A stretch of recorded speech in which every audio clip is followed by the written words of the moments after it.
Diqqat! Shoshilinch tezkor xabar. O'zbekistonda bugun tongda yana bir ayanchli zilzila sodir bo'ldi. Fuqarolar hushyorlikni oshiring. Assalomu alaykum hurmatli tomoshabin.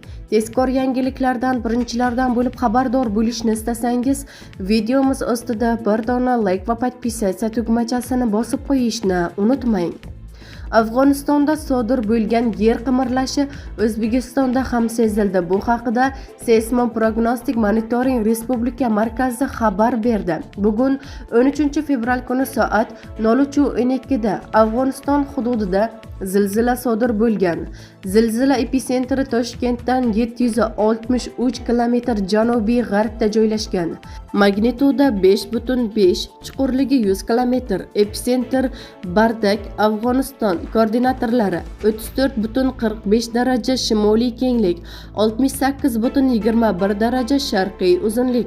O'zbekiston Respublikasi hududida sezilish kuchi Surxondaryo viloyatida 2-3 ball 322 km, Qashqadaryo viloyatida 2 ball 534 km deyiladi xabarda.